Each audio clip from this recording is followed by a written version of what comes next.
What's up, everybody? It's no secret that the real estate market here in Los Cabos is really hot right now, and with that we've seen an uptick in rental property activity, people renting out their properties or wanting to live here. So questions are coming up like, how do we screen tenants? Who do we get to sign a lease? What is the eviction process like? This video is going to be dedicated to answering those questions. So real quick, if you are looking for investment properties, reach out to me. If you have any questions about your rental properties or need a lease drawn up, reach out to Eduardo. Let's jump right into it. Eduardo, why is it important to have a lease in place here in Los Cabos? Well, it's a good question. Basically, the important part is possession, and you want to have a clear understanding of what the rights are among the parties. So once you have a lease in place, obviously if it is a written lease, it's much better. That way you can spell out the terms of that tenure. And it's also important not only for long-term leases, but also for medium and even short stays to have those leases in place. That way, if there is a default on payment, for example, and if there is a property damage in that area of the lease, you can address that. If there wasn't a lease in place, then it gets very difficult to prove, certain things such as when the lease was up and when the tenant has to vacate the premises. If it's a short-term slash vacation rental scenario, I think the important thing to know is that the terms of a written lease are also going to control, especially if you have other people in the area just to provide certain services, such as a caretaker, possibly maid, bed services, that type of thing, and a cook or outside catering. But if you have something as a groundwork to work around all the items that are connected to that lease, it is much more important to have those leases in place. What's one of the best ways to protect your interests as a landlord? Well, there are a number of ways you can protect those interests. The practical part of that would go to asking the first and last month's rent plus a security deposit equal to another month. So you at least have 3 months of rent that have been advanced. That way you can gauge the economic position of your tenant. If there's a pushback with those 3 months, then there are certain additional questions you want to ask. That's one practical way to go about it. The other is also to ask for someone who is a surety of that person that has realty, and that we can also go against that person and that realty to place a lien on that property for the benefit of the landlord. So in other words, if the tenant doesn't have anything in addition to his name that can secure that tenancy as far as the payment goes, you can then go to the surety and have that third person vouch legally for the tenant in question. So yeah, that's also, let's say, a second way. And a third way is also to probably ask for a promissory note equal to the remaining portion of the rent. That is sometimes tricky. Tenants sometimes obviously do not want to have a standalone document such as promissory notes under Mexican law to secure the amount of rent that has not yet been advanced. But again, that's part of the negotiation, and also ties into the fact of having the position of the tenant known in a financial perspective. And background checks in Mexico, we do have a credit bureau, but the information is not as vast as one would like. So certainly that's not the best alternative to go about it. But yeah, those are probably the best ways to do this. And again, it's also where do you come, where did that particular tenant comes from as far as recommendation. And so if you trust the person who's recommending this particular tenant, that also goes a long way. All right, Eduardo, how hard is the eviction process? And before you go into that, is it just better to screen people up front than to try to deal with the issues after? But really, can you tell us about the eviction process? Yeah, certainly it's something I would not recommend off the bat.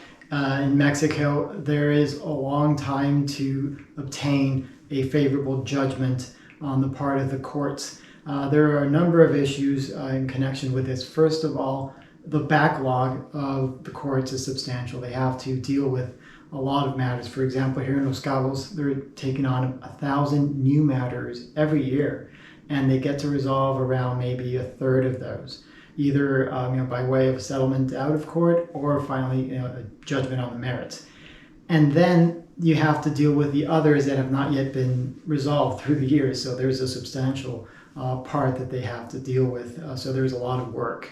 And then the other part is, procedurally speaking, there are a lot of safeguards in favor of the tenant. So possession is, as they say, 9/10 of the law. So to evict someone, it is time consuming, it is expensive, and you are always better off having that tenant out rather than recover the lost rent. It's sad sometimes to think of it in this way, but the practical area in my 20 plus years experience is having the actual leased premises returned to the landlord so that he can then fix up the place and rent again. That's probably a better way. So what you mentioned regarding screening, now that's definitely a very important thing to ask, not only the tenant itself, but the people that might place a surety in favor of the obligations under the lease agreement. But yeah, it is not it's a time-consuming process. It's not very complicated, because this person hasn't paid rent. This is my lease agreement.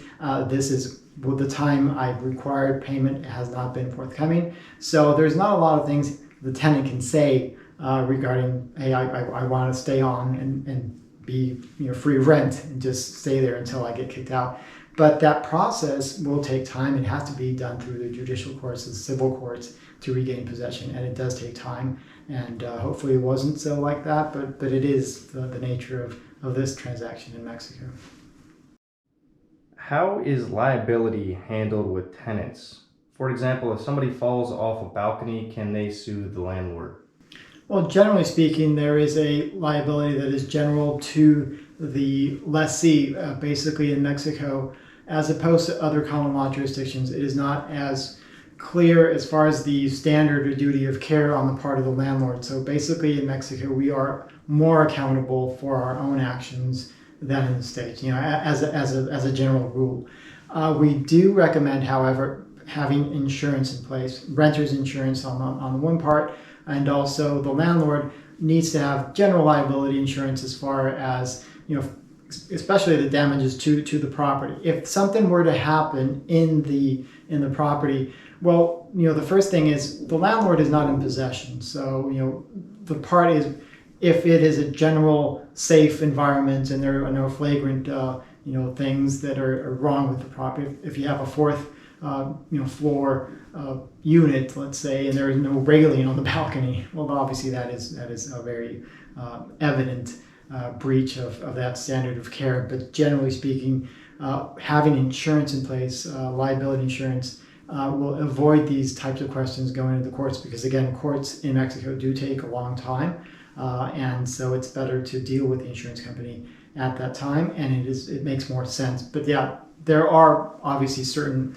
obligations on the part of the landlord to keep the lease premises with let's say the standard degree of let's say the structure has to be complete and has to be not necessarily in a manner that might hurt the tenant, but we cannot go into the finer details simply because, again, in Mexico there is a responsibility on the part of the person that has not yet exercised a degree of care and is in possession. Well, that's going to be on that person, not necessarily the landlord.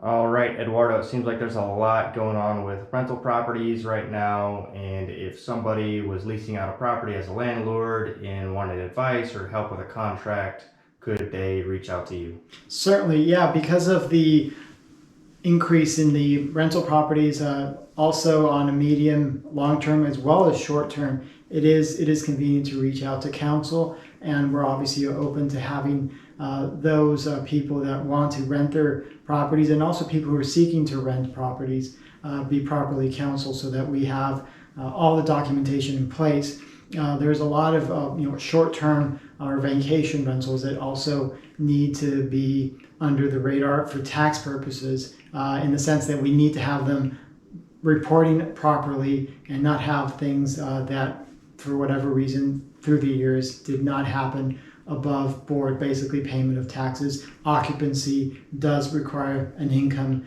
and that income needs to be reported. So there are certain things that you need to take care of that, and the landlord obviously needs to be aware of those obligations. But certainly we're more than happy to assist with any clients that need to have those areas met in their personal endeavor to have a rental place here in Cabo, be it short-term or long-term.